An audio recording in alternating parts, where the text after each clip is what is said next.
Olá pessoal, eu sou Leandro Passalonga. Nesse canal a gente conversa sobre tecnologias sustentáveis. Como vocês já sabem, esse canal ele pertence a um projeto de extensão da Universidade Federal do Espírito Santo. E por isso mesmo a gente segue o cronograma da universidade. E por incrível que pareça, agora, outubro, novembro de 2021, nós estamos começando o segundo semestre desse ano 2021, e isso implica em mudanças na minha carga horária e no tempo que eu tenho disponível para estar produzindo esses conteúdos. Então, os vídeos passaram a ser semanais, alguns quadros novos, mas isso é assunto para um próximo vídeo, ok?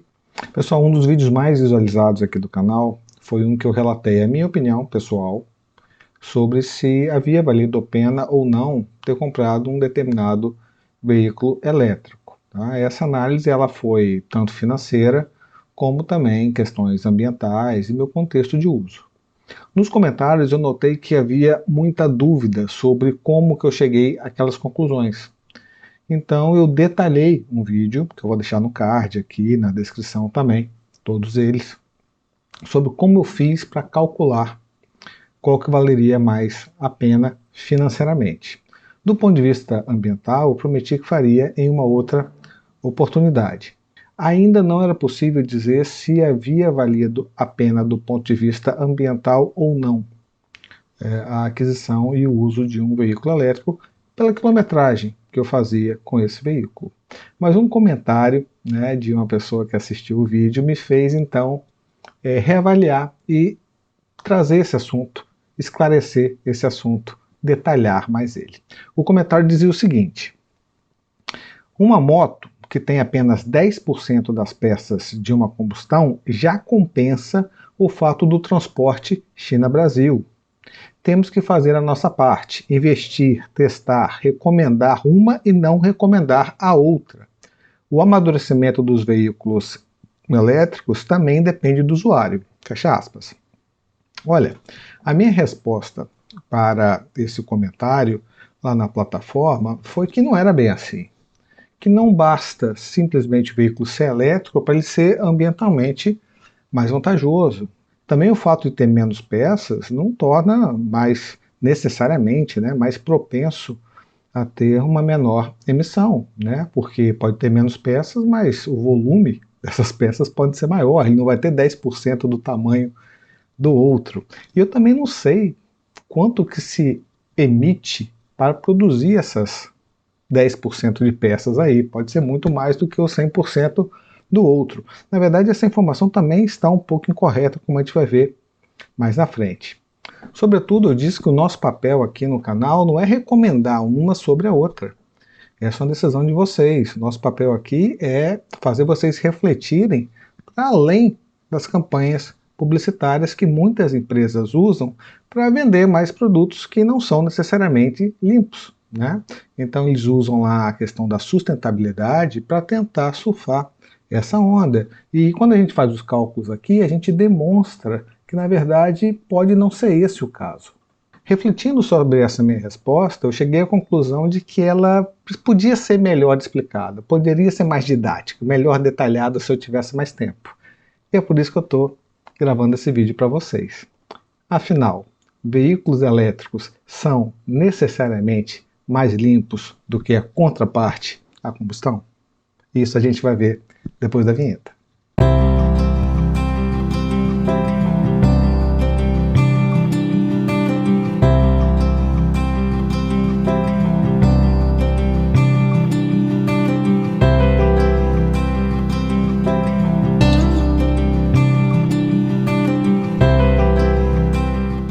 As peças publicitárias da mobilidade elétrica são muito boas, né? Eu adoro aquela da Volvo, que o camarada canta, como é que é? Do you recall not long ago we would walk on the sidewalk all around the... Enfim, são lindas, né? São lindas as campanhas, prometem um monte de coisa, né? Emissão zero, baixa manutenção, veículos energeticamente mais eficientes, uma menor quantidade de peças, motor com uma durabilidade maior, e por aí vai.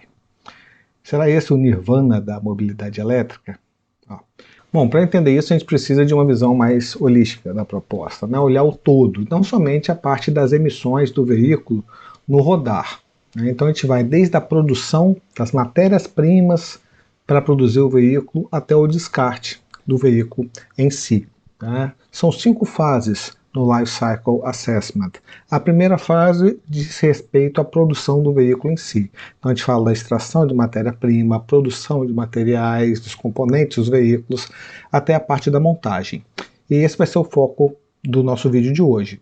As outras fases vão para outros vídeos, para esse também não ficar muito comprido. Então você aguarda aí e assina, que na sequência você vai estar recebendo as outras fases também. Mas só para a gente deixar claro já, a segunda fase seria em relação à produção do combustível ou da energia que vai mover esses veículos, vai alimentar esses veículos. A terceira fase seria em relação à queima do combustível, no caso dos veículos de motores interno.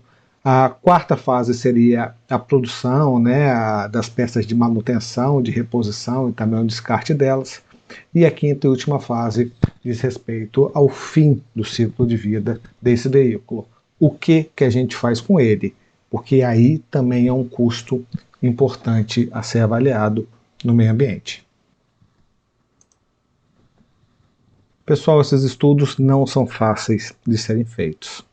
São muitas variáveis envolvidas. Isso vai incluir a região e as características dessas regiões, né, características geográficas que vão impactar na condição da direção do veículo, na média da distância, os tipos de combustíveis que estão disponíveis, o tempo de vida útil desses veículos em cada região e assim por diante.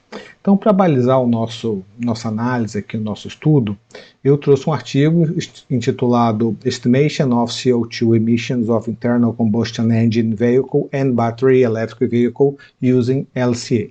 Tá? Em português seria Estimativa das emissões de CO2 de veículos de combustão interna e também de veículos a bateria, elétricos a baterias, utilizando a análise do ciclo de vida. Esse artigo foi escrito por Ryuji Kawamoto e os colegas dele, que são da Mazda Motor Company e também da Escola de Engenharia de Kogakuin, em Tóquio, Japão. Né? Eu vou deixar a referência para o artigo aqui embaixo no vídeo e também na descrição do vídeo. Tá? É importante a gente mencionar que esse é um de vários estudos, vários artigos que eu poderia ter escolhido para falar do assunto. Mas eu escolhi esse aqui em particular porque os autores eles reconhecem a importância das características regionais na análise LCA. Tá? Então, no artigo, eles abordam algumas regiões. Eles abordam os Estados Unidos, a Europa, o Japão, a China e a Austrália. Eles não falam do Brasil. Tá? Mas eu vou fazendo as minhas inserções aqui, sempre que eu achar que é pertinente. Afinal, o que é bom para o Japão não é necessariamente bom para o Brasil. Observe nessa imagem que está aí na tela de vocês, um dado que é interessante. Você vê que a autonomia do veículo ela varia em função da região. Tá? Então, questão topografia, né, o peso do pé do condutor, a velocidade das vias, assim por diante. Consequentemente, isso também vai impactar na economia, né, do tipo de veículo que você tem disponível. E outra coisa que é interessante aqui é que ele mostra também a questão da energia que é consumida por uma determinada distância, né, percorrida por um veículo.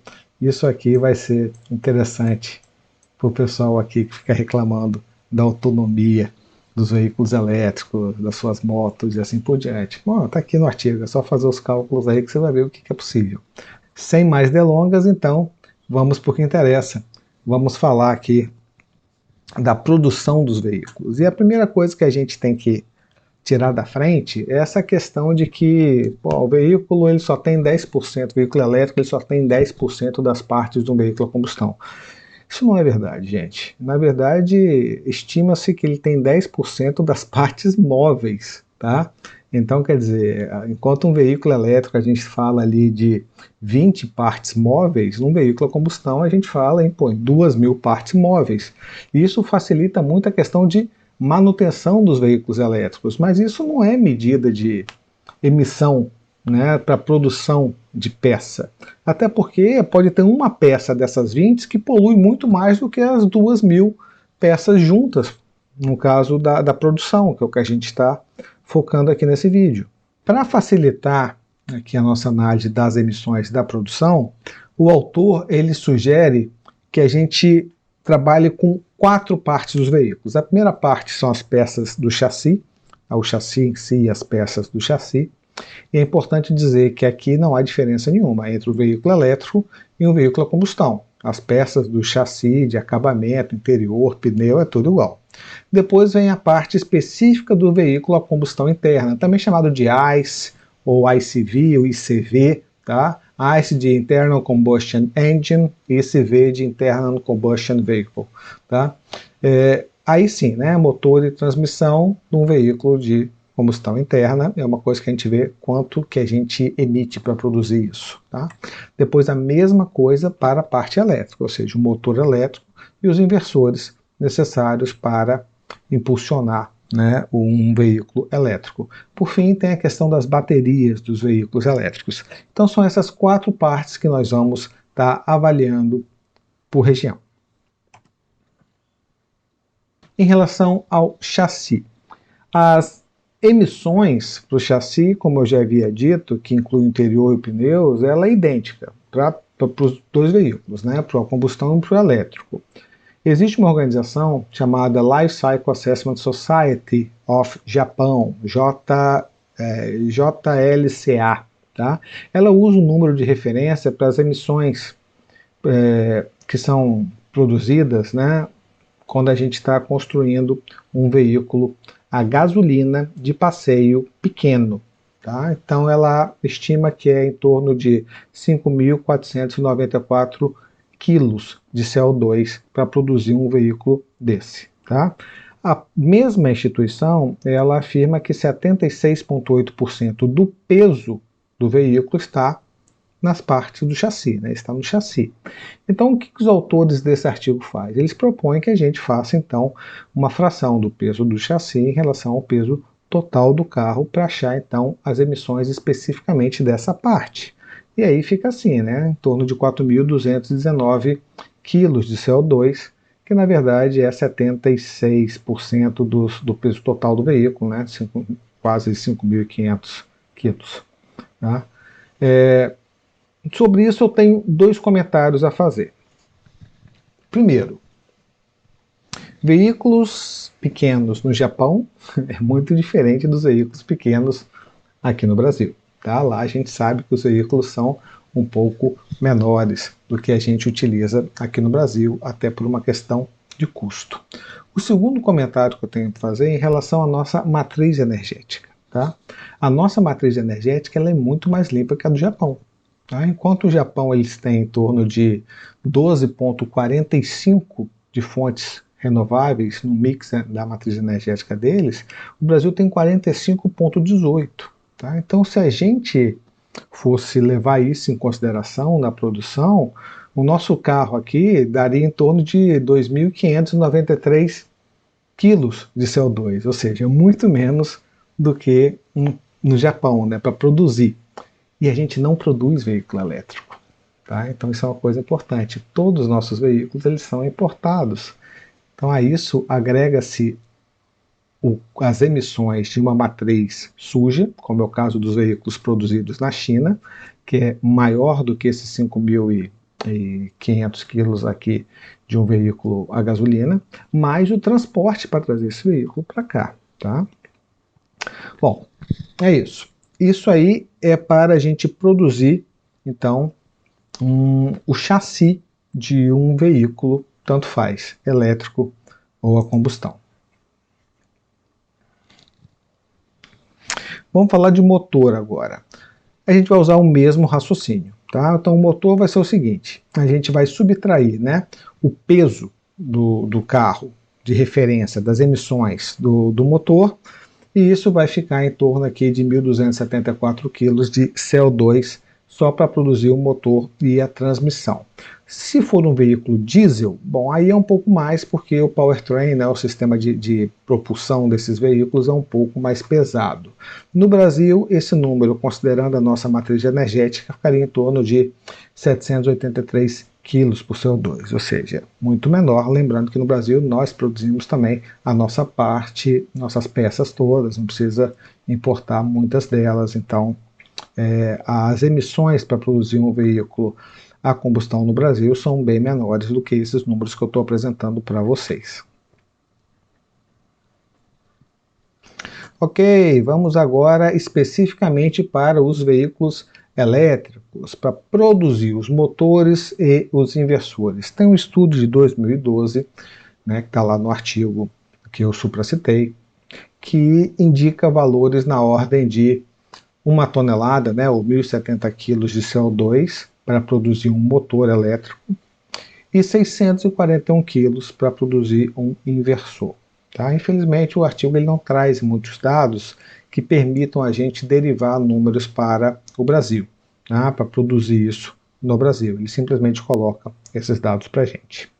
E aí, finalmente, chega na bateria. Tchan, tchan, tchan, tchan, né?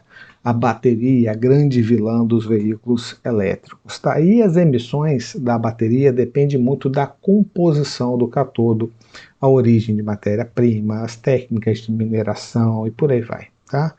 Mais detalhes sobre isso você vai encontrar no artigo, mas os valores que eles apresentam na literatura ficam, na média, 177 quilos de CO2 equivalentes por quilowatt-hora. O que é o CO2 equivalente? O CO2 equivalente vai além do CO2, também trabalha outros gases de efeito estufa. Tá? O menor encontrado foi na ordem de 121 quilos por quilowatt-hora e o maior na ordem de 250 quilos de CO2 por quilowatt-hora.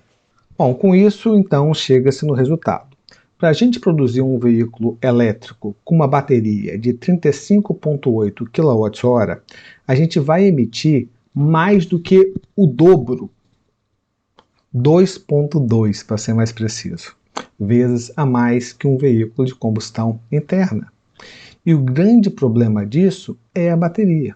Tá? Se você tirar a bateria, claro que não vai funcionar o veículo, né? Mas se você tirar essa bateria, seria só um pouquinho a mais, seria quase que o equivalente ali, um pouquinho mais que o diesel, tá bom? Então aqui você percebe que um veículo aqui elétrico vai ser o peso do chassi, os 4.000 quilos do chassi, mais os 6.000 quilos aqui da bateria de CO2, tá? Então só aqui já passou de 10.500, aí vem mais 1.000 aqui do motor e mais 640 do inversor, tá? Ao passo que o motor, a combustão interna, é o peso do chassi com o peso do motor, ou seja, fica ali nos 5.500 quilos que a gente já havia conversado antes, tá? É isso aí, pessoal. Então nessa primeira parte a gente falou dos aspectos das emissões de CO2 em relação à produção do veículo de combustão interna e de um veículo elétrico. Na sequência, a gente vai estar abordando aí a questão de emissões relativas à produção da energia, ou seja, produzir a gasolina, o etanol, o diesel e também a energia elétrica para alimentar esses veículos. Será que a gente pode dizer que um veículo elétrico realmente é zero emissões? Se você gostou, então eu peço que você considere se inscrever. A gente não monetiza os nossos vídeos, a gente não apela ou usa estratégias para o YouTube ficar recomendando os nossos vídeos ou a gente prender você na plataforma. Na verdade, a sua inscrição é a nossa principal métrica de sucesso dos vídeos e também a justificativa dentro da universidade para a gente estar continuando a produzir esses vídeos. Então não deixa para depois, se puder, se inscreva agora e já fica por dentro das outras etapas do Life Cycle Assessment para a produção de um veículo elétrico e a combustão, tá bom? Um abraço, pessoal, e até o próximo vídeo.